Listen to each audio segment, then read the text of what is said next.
Hello, I am Rachel Elder. I'm a licensed mental health counselor in Washington State and the owner of Connected Couples Counseling. And today we are talking about what a gift it is to work on your relationship for your children and your family. You're going to see this a little bit later, but in 3 days from now, I'm helping co-facilitate the 7 Principles for Making Marriage workshop. And in my little world, I was like, this is a reason to go get a new outfit. Not legitimate. I don't need a new outfit. I ended up actually just going to my closet anyways, but I did find a shirt that I really liked at Nordstrom, and I was checking out with the cashier, and she asked me, what were you shopping for? What are you doing? And so I explained, I'm facilitating this workshop on Saturday. And she said, what's the workshop? I said, it's a relationship workshop. And she shared that her parents are currently in couples counseling, and she had a lot of joy and enthusiasm for them, and talked about how incredible it was to watch them after, I think she said they'd been married for like 30 years, to watch them continue to invest in their relationship and work on it together, even though they'd been together for a few decades, and that it was giving her hope and motivation for her own future relationships. And of course, I lit up. I got so much joy because I'm like, yes, I say this all the time in sessions. Our team really focuses on that. The work you do in couples counseling or marriage counseling is for yourself and your partner, but it also can impact your family. The work that you do, the things that you change and shift, how you develop secure attachment, will impact the generation that you are developing, the legacy you're building, and their future legacy and future children. And so I just thought we could talk a little bit more about that today. One, because it got me excited. That's why I do this work. And also to talk about why it is such a gift. So as you nurture your relationship, you're also nurturing your children and your family. Part of the work that I do with my clients is deep diving into insecure attachment and secure attachment, and having immersive therapy sessions to help you build the skills and the ability and the patterns and dynamics in your partnership to have more secure attachment. The reality is all of us have insecure attachment. Even if we had the most wonderful parents who were so loving, kind, created a safe space, they were imperfect people. We're imperfect people. There's never a perfect parent or perfect family, perfect marriage.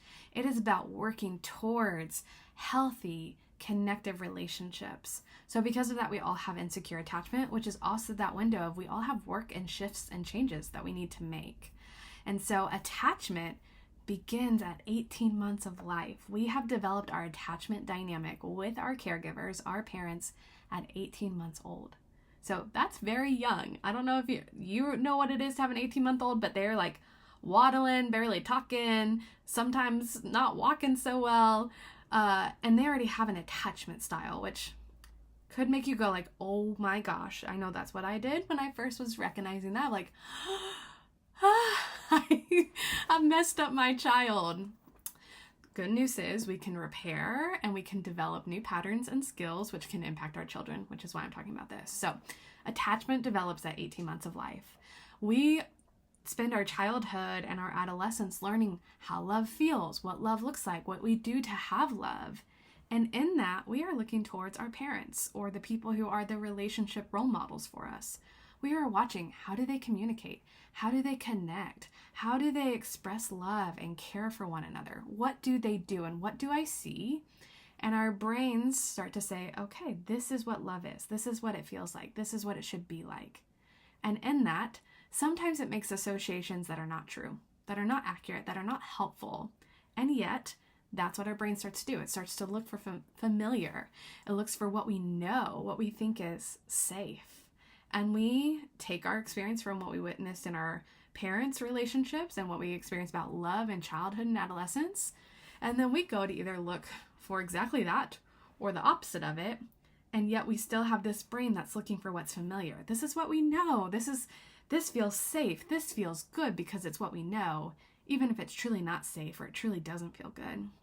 And so as the parents, as the role models of relationship and marriage, as you invest in your relationship, you are investing in your children and their future relationships and their children's future relationships. I know that might feel like a lot of pressure, but I really hope instead of it being pressure, it can be motivating and inspiring to you.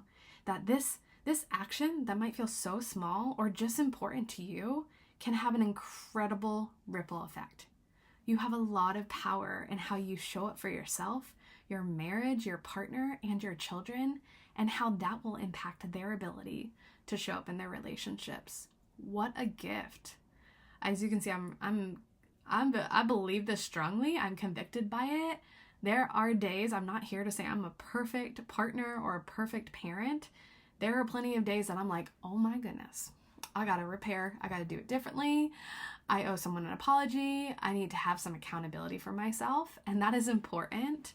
And I'm constantly coming back to this mindset that what I do to develop my ability to have a secure attachment with myself, with my husband, impacts my child and impacts her future relationships. And that motivates me a ton to do this well, to not give up. I'll be honest, it's really easy being a couples therapist to just be like, I know it all. Like, I don't need to invest in it. I teach this every day to other couples. Like, I got it. And the reality is I'm a human. I do know the data and I know the research and I have the knowledge, but application of it is the hardest part. And I am an imperfect person. I do not do it right all the time. There are plenty of times with my husband that I go, oh my gosh, I just had a therapy session. And as the couple was talking, I realized I owe you an apology. Or I recognize what I was doing and how harmful, how wrong, how negatively that can impact us. And I want to do it differently. And so I share that to be relatable too. I have compassion for what I learned growing up and the beliefs and the stories I tell myself about how relationships can be. And I'm also holding myself accountable to not just repeat them because it's what was known or familiar. I'm going to have a choice to say, I can do this differently. And I'm convicted by that. I want to lean into that and I want to be a model, an example of that for myself, my marriage, my clients, my children, my family. But I'm not here to say I'm doing it perfectly. It is hard to do good work in a relationship. That is the truth. It takes effort, it takes intention, it takes time, it takes energy. And that is not always easy to come by. And yet, it is incredibly important. It is a gift to yourself, a gift to your marriage, a gift to your children and their future families. So I hope you feel convicted. I hope you feel bought into recognizing that reading that book, listening to that podcast, going to therapy, going to a marriage retreat, a marriage workshop, these action steps are pouring into you and they are incredibly important. Do it. Grow in your relationship. Don't become stable. Don't become stagnant. Constantly be saying, wow, we have a good thing. How do we make it even better? How do we grow this wonderful thing? How do we keep fostering and cultivating this goodness, this joy, this connection? Because what happens is if we stop watering it, what happens to a plant? It dies. Right? The same thing can happen in our marriage. We can get comfortable. We can get stagnant. We can be stable. And yet, when we do that and we lean into it, we stop doing the things that got us to that point. We stop investing in our relationship unintentionally, and we feel the impacts of that. So, I came on to talk about why this is such a gift, but it is a gift for yourself first. It's then a gift for your partner, and then it's a gift for your children and their future children, their future communities. The work you do in your relationship and for yourself has immense power. It has a ripple effect. So if you're ever wrestling with that idea of like, is this really worth it? You are 100% worth it. And if that's not convincing enough, your future children, your future community, the future children they have, it is so worth you investing in yourself. Okay, I'm going to get off my little, tangent. I don't know what I just went on, but it's true. It's who I am. And I just want to encourage you. What you do in your relationship today impacts your children. Be diligent, be wise, be conscious, and allow yourself to grow because you're worthy of it, and allow yourself to grow because they are worthy of it. All right, until next time. Bye.